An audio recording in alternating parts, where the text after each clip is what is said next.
Fala, meu povo! E aí, como é que vocês estão? Tudo bem? Tudo certo? Estamos chegando aqui no canal Rodrigo Oliveira para a gente falar a respeito aí do Chavante, a equipe rubro-negra que perdeu no último final de semana para o Internacional, um jogo cheio de polêmica, entrevista forte ao final do jogo, enfim, vamos falar a respeito disso depois da vinheta.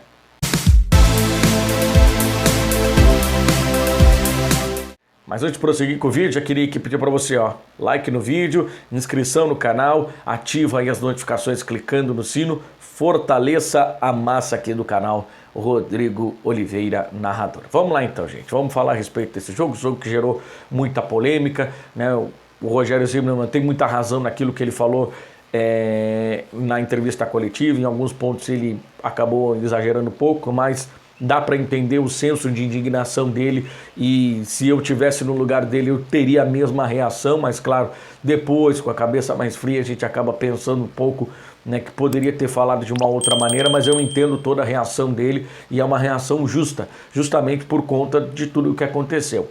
Esses dois pesos e duas medidas que têm acontecido no Campeonato Gaúcho têm atrapalhado muito, né, a questão do andamento do campeonato.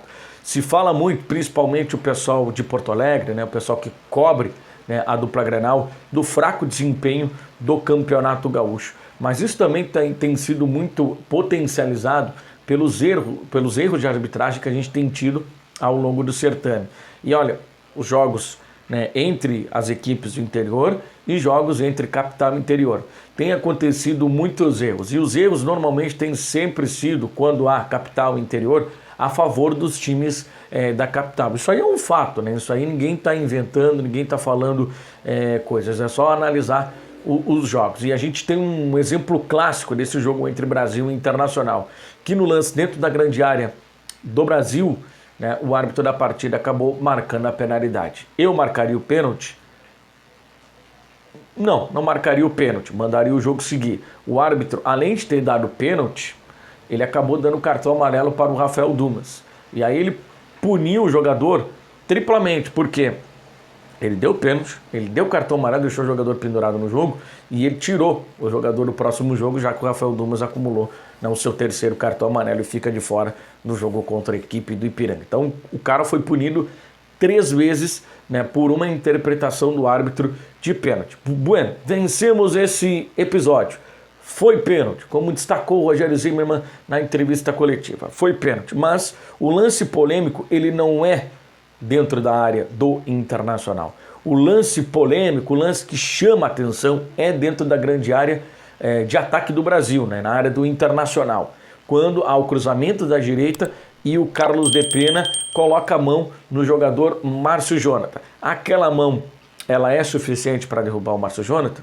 Não sei, não tem nenhum aparelho, não tem nenhuma câmera que meça a intensidade do toque.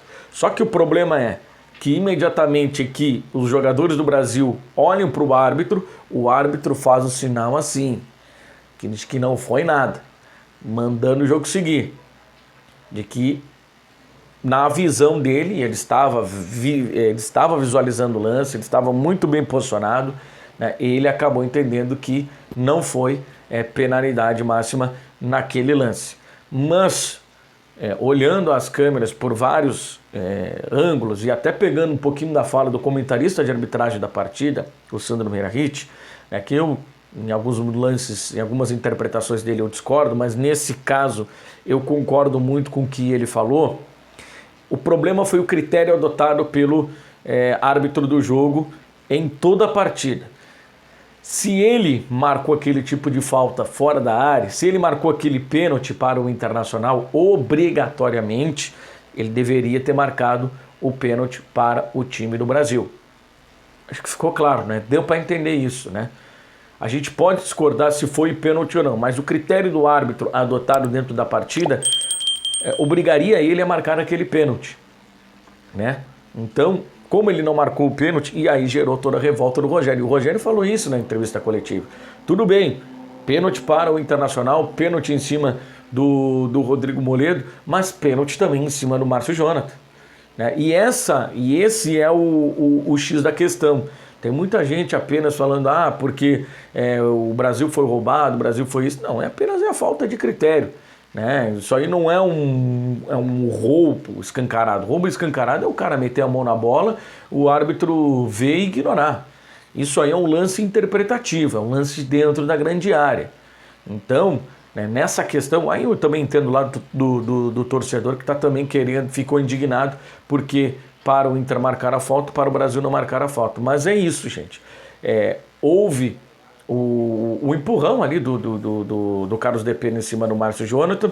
Se fosse fora da área, muito provavelmente o árbitro marcaria o pênalti, né? Então, se ele marca fora da área, ele tem que marcar dentro da grande área. Os árbitros têm que ter também, né, uma certa coerência nas suas marcações. A falta fora da área pode ser uma falta de menor intensidade? Pode ser. Não, dentro da grande área só tem que ser tentativa de homicídio. Não pode ser assim.